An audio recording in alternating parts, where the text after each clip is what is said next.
Hi, good morning, everybody. My name is Captain Tim Kinsella. I'm the commanding officer of Naval Air Station Pensacola. This morning we had an active shooter incident, approximately 6:30 a.m. We got the call there was an active shooter in one of our buildings. The base is currently shut down. The active shooter has been neutralized. We are working with local law enforcement and with the FBI in our actions afterwards.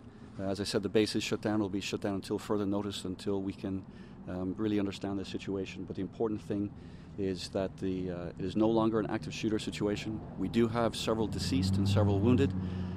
My heart goes out to those families of the deceased and of the wounded. They're part of the Navy family. They're part of us, and our heart goes out to those of you who may be affected by this tragedy. As I said, we're working with local, county, law enforcement, and federal entities. And right now, I'd like to pass it over to the mayor. See if you have anything further to add, sir. Captain, certainly this is a tragic day for the city of Pensacola. NAS is incredibly an important part of our community. For 200 years, this has been a part of the city of Pensacola, and we're a military town. Our hearts and prayers are connected to all those that serve us every day, and certainly the expectation that this would happen here at home was unexpected, but I can tell you that all of our sympathies are with the men and women who are out here on this base, and we are currently in a support role. We will continue to do that. We are certainly thinking about all those individuals who are still hospitalized, and our thoughts and prayers are with them. I will say this is a resilient community. We will overcome this, but today this is certainly a tragic day, and our thoughts and prayers are with all of them. Let me say, for those of you locally, if you have no business over on this part of Warrington, please do not come over here. Everything is closed down. We will continue to have our police officers with the sheriff's officers keeping people from over here at this particular time. So if you don't have business over here, please do not come over to this side of town. But again, thank you very much for the opportunity to be here and just express how our condolences and our sorrows for those here at the Naval Air Station. Well, good morning, everyone. I'm Escambia County Sheriff David Morgan. At approximately 6:51 this morning, the call went out to the Escambia County Sheriff's Office Central Dispatch that there was an active shooter on Naval Air Station Pensacola. We had 2 units immediately respond, many to come behind, of course. While we would love to do a full disclosure with you this morning about everything that we are aware of, quite obviously we cannot do that. There are things that we are now in the investigative process that are required to be held back by not just the Escambia County Sheriff's Office, but our lead federal agencies, which of course are the FBI and the ATF and the associated federal partners that we have, and the U.S. Attorney's Office is also present. As the mayor said, I want to assure our community that the threat has been negated. Our community is secure at this time. We have no reason to believe or are we looking for any additional shooters within Escambia County, not just within the parameters of NAS Pensacola. I would tell you this strikes home particularly hard for me as a retired military member. Walking through the crime scene was like being on the set of a movie. And as the mayor eloquently put, you just don't expect this to happen at home. This doesn't happen in Escambia County. It doesn't happen in Pensacola. It doesn't happen to our friends and neighbors who are members of the United States Navy. But it did, and it has. And so for now, we're here to pick up the pieces. We have 2 officers at the Escambia County Sheriff's Office in the initial response that negated the threat that are now in a local hospital. We expect them to fully recover. It was a member of the Escambia County Sheriff's Office that did negate the threat. I will share that with you. It was one of our officers that did that. As the captain said, we have as of right now, we do have 4 deceased and approximately 8 total. That includes the ones that have deceased, by the way, that are injured. The crime scene processing continues under the auspices of the FBI and the ATF. We are lending all local assistance that we have to this effort, everything from command buses to crime scene techs if they are so needed. We ask for the prayers of the community, and we ask for the assistance of the press. Please be patient. These things are ever evolving. You may hear a misstatement from one of us at this juncture. Why? Because we've got a lot of moving parts in this machine, and we're all trying to get it in sync. And so if something comes back later that we have to correct, I would ask that you not be overly critical. The reason why I say that is this, is we have grieving families at this moment. that the Navy now, with their grief counselors and with ours at the Escambia County Sheriff's Office, are going out to handle the human side of a police action. We need your assistance with that. We need your partnership at this point. And we have enough critics in our community, and we ask that you assist us. So if we reach out to you as a member of the press and ask for that assistance, I ask that you come forward with it. At that time, at this juncture, I will stop, and I believe Captain Kinsella wants to open it for questions. All right, we'll answer any questions that we can. Before it opens for questions, I just want to say publicly how grateful we are of the assistance from the Sheriff's Department. As the Sheriff said, it was a couple of his deputies that neutralized the active shooter. It could have been a lot worse if we didn't have the response that we did from our local partners. So, sir, thank you. Thank you. And Mayor, thank you for your support, and thank you to the county for your support also. This is a community effort. And so, any questions? Yeah, was the shooter a military person? Did you say that? I don't want to talk about the identity of the shooter at this time. I'm sorry. Can we talk about where on base it happened? Yes, it happened in one of our classroom buildings. Which classroom? It was in. Well, I don't want to say it this time because it's. There's a lot of worried folks out there that don't know if it was in where their people worked or not, and I don't want to unnecessarily worry folks at this time. So that'll come out in time. How's the process of notifying the families right now? Again, we're working through it. We're working through it. I appreciate the question, but we're working through it as best we can to make sure that the right people know at the right time, and we don't do it through the media. But thank you. Do we know where the officers were shot? Or we sure do. Yep, we do. They were. But if you want to take that one. Yeah, Chief. Yeah, the two deputies that initially engaged the suspect, one was shot in the arm and one was shot in the knee. The one that shot in the arm is being treated at a local hospital, and the one that was shot in the knee is currently in surgery. Both expected to survive. What was the response time from when the shots first rang out to, when the deputies engaged? So I think you'll be able to answer that. Go ahead, Chief. Well, I can tell you we have a precinct nearby. We got the call, as Sheriff Morgan mentioned, about 9 minutes before 7 o'clock, and we had officers here within just a couple of minutes. They quickly went to the location, as the captain said, the building in which the active shooter was. And it covered a couple of different floors. This is a rather large building. The deputies and those assisting agencies from the Pensacola Police Department, FHP, FDLE, and all that you see around here all worked in conjunction to neutralize the threat, and that's why there was not more loss of life. What is your name, sir? Chip Simmons, CHIP-SIMMONS. I'm the Chief Deputy from the Sheriff's Office. How long was the engagement the total time? Again, I don't have the exact numbers, but I can tell you that it did cover 2 floors from that one building. As Sheriff mentioned, when you get into the scene like that, it is a bit like a movie because you have spent shell casings all over, but the first thing you want to do is to make sure that the threat is no longer a threat. You neutralize that threat, and then secondarily what you want to do is you present aid to the injured, and that's why what we have is we have 8 individuals that were transported to a local hospital. One of those later succumbed to the injuries, and then we have 3 others that remain at the building, and that is part of the active crime scene. Is this being regarded as an act of terrorism? I don't even want to speculate on that at this time. I appreciate the question, but it's nothing we want to speculate right now. It's we're taking care of what we need to take care of. I'll speak for law enforcement too. At this time, as the captain said, it's inappropriate to discuss that issue. And again, that would be more appropriately coming from our federal agencies. And when they're prepared to give you an update on the conduct of the investigation and those sorts of questions, they'll release that information.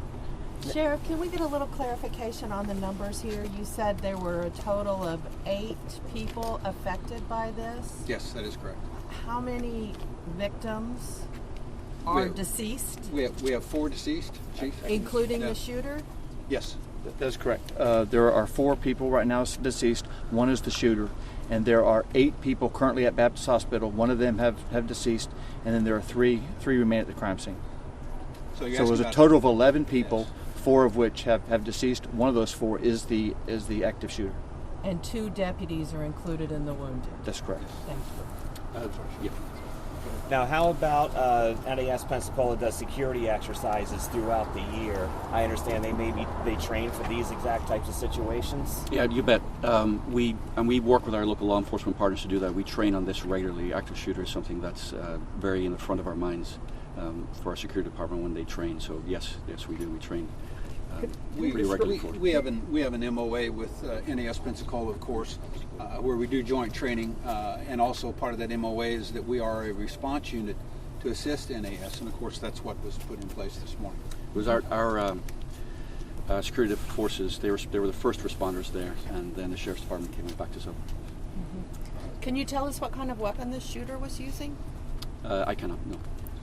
Can you tell us about you said it's in a classroom, I believe. What goes? Well, this is it's a training base. Almost all of our buildings are classroom buildings, so it would be hard for something like this to happen and not being in that type of environment. But I don't want to say which building it was due to the sensitivity still of releasing information. Yeah, and if I could, I'll expand on what the reason why folks were reluctant to give some specifics. Notifications have not been completed, so if I or the captain speak any more specific, and you're a mother or father that has a son or a daughter that's in the Navy, and they're assigned to the Navy base, and they're assigned to this particular training area, families know that. And so now you're going to create, again, panic within these families, and that notification needs to be measured. It needs to come from us, or the appropriate agency, I should say, at that time. So we're not trying to be evasive. There's a point to that. It's for our families. Yeah, thanks for that, Sheriff. And sir, Was the shooting confined to that building or classroom? That is correct. Do you foresee this changing security protocol going forward? And I will say security is an ever-changing, ever-evolving, and we look at lessons learned from this, and if necessary we will. We're not a organization in stasis. We learn from events like this to ensure that we do it better. But I will say that I'm very, very proud of the response that my security department had, and I'm very proud of the sheriff's department, what they did. So it's I think it could have been a lot worse if we don't train the way we do to try and minimize casualties in events like this. And I know you're not able to say that much about the shooter, but did he have business being on the base? Was he supposed to be there? I don't even want to speak. Okay. How heavily armed was he? What was he armed with? We're not going to answer any of those specific questions. A press conference will be planned later on this afternoon, and I will also tell you, as part of our protocol, stepping outside the Navy side of it, we have a governor and elected officials that we need to also brief to ensure that they're aware of what occurred at NAS Pensacola. So there's a lot of moving parts in this machine that you will get the information. It's just you won't get all that information right now. Captain, and speaking to the governor and maybe even other federal officials up to the president, have you heard from any of that? I sure have. I've heard from multiple officials who have called to both the governmental, state and local to offer their support in any way they can. It's been very comforting to have all levels of government reaching out to us to offer both comfort and support. What kind of support is going to be given to the victims and their families? We have procedures in place. We have things that we do to ensure that it is, and again, I don't want to get too far into that, but we have procedures in place. We are the military. We go through this, unfortunately, more often than we'd like for combat casualties or whatever it may be. So our casualty assistance officers will be following the necessary protocols to ensure that we take care of those people within our Navy family and beyond. Like the mayor can update that question too. I do wish to say that the governor's office and the White House have contacted us, the city of Pensacola. I know they've contacted Escambia County as well, and said any assets that they have would be available to us. At this particular time, I think that we told them we're all assessing, we're supporting, and we will inform them as soon as we know what those requests would be. But they have been in touch with us, and I know I talked with Commissioner Bender. He said they've also been in touch with Escambia County as well. Yeah, I've received 2 calls from Senator Scott's office this morning, so trust me, the relationship runs deep here, and this is one of those times. Anything we need, we're going to get. So for families who are split up right now, there's a mother who had a 3-month-old who's on the base. She was trying to get. What information do you have for when people will be allowed back on base? Again, the base is secure. The number of people that have been injured, transported, have been reported to the community now, not named specifically. But I would assure everyone that if you had a family member that's directly involved with this, that is local, you're going to be notified very quickly. And again, that's why we want to allay most of those fears. Those, again, who have suffered, the deceased, if you will, and the victims, that will take a little bit longer. But I'd let Captain Kinsella speak specifically on Thanks base for asking that facilities. question. As I mentioned, the base is excuse me, the base is shut down for until further notice. Sorry. The personnel that are on base now, we're working at getting them off base in an orderly manner. They are going to stay in place and remain in place until we can get them off the base in an orderly and safe manner. And we'll be notifying those people building by building using the appropriate chain of command to ensure that we have an orderly evacuation of the base of those personnel that we need to get off, need to get home to their loved ones. Sheriff, your 2 deputies who were hurt, were they shot? That is correct. Okay. By the active shooter? We're not prepared to release that information at this time. Shots were exchanged. About how long will the museum on base be closed? Until further notice. Okay. Yeah, I can't say. Okay. I think I'll wrap it up. I think in relations to the question you asked about the deputies being shot, as horrendous as this event has been, and as much as our thoughts and prayers goes out to those victims, I think that it's also important to note the heroism that took place this morning, and that was from the Navy police, the DOD police, the Escambia County Sheriff's deputies, again, 2 of which got shot doing this response, but also our partners with the Florida Highway Patrol, the Pensacola Police Department, obviously our state and federal partners. So again, I don't want to lose sight of the fact that they got here in short order. They neutralized the threat, and again, as I mentioned before, so that there's no further loss of life. So let's just keep that in the back of our mind, as well as the thoughts that to those that are injured, and certainly to the family of those who lost their lives this morning. Absolutely right, sure. And sir, there's also a mother back there who has a 3-month-old still on the base that she was trying to get to. Okay. She had a 3-month-old she was trying to get to. We'll if I can talk to you after this, and then we'll take care of that. Sure. Yeah. Any other questions? All right, thank you all very much.